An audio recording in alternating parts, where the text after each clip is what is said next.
The second highest risk highlighted in the report from Eurasia Group is the conflict in the Middle East, which is referred to as being on the brink in the report. The situation there, of course, has gotten worse in recent months. We've had direct attacks between Israel and Iran. I asked Ian how he sees the situation there unfolding compared to the start of the year. Well, we thought the Middle East war would expand beyond the fighting that we had seen inside Gaza. And that certainly is the case. We now have had a historic escalation, first by the Israelis against Iran in Damascus, when they engaged in that assassination against a high-level Iranian military leader. And then we saw the Iranians hit Israel back with 300 drones and missiles. Now, since then, it's de-escalated, but the tensions remain high.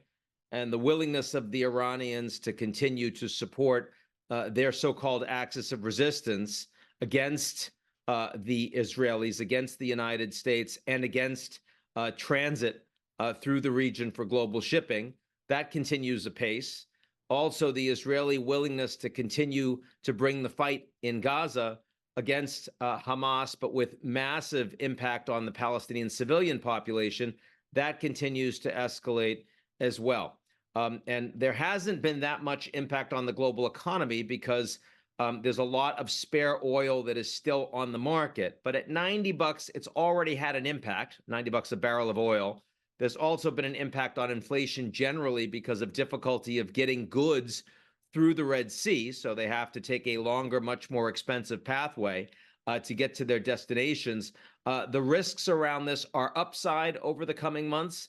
Also, the risks to the Biden administration, which is not only isolated on the global stage in terms of their support for Israel, but also domestically with campuses increasingly very tense, with anti-war and pro-Palestinian demonstrations, and with an upcoming National Democratic Convention in Chicago that looks like it could be the most violent we've seen in the U.S. since the 60s. It's a serious problem for the incumbent president. It's funny. I mean, when you talk about these things, you understand how they're all commingled. You basically talked about almost every one of the risks that evolve or come out of the part of what's happening in the Middle East. What about the Ukraine? You talk about the idea that a partitioned Ukraine will, in your opinion, become a reality. I'm not happy about that. I don't think it's fair. I don't think it's reasonable. And almost nobody in Europe or Ukraine or the United States would support that. But I don't believe that the Ukrainians will be able to retake their territory. Now, the U.S. has, since we wrote the risk report, come through with $61 billion of military support, hard fought, delayed, but nonetheless it's there. And that will help the Ukrainians hold their front lines more effectively over the remainder of the year. We've seen the Europeans also step up in their willingness to provide additional ammunition and artillery. But the Ukrainians' problems are not just about ammunition and artillery. It's also, of course, air defense, and critically, it's people. It's mobilizing soldiers and training them to serve on the front lines. And on all of these issues, the Russians have much more capacity to fight a longer, more effective war.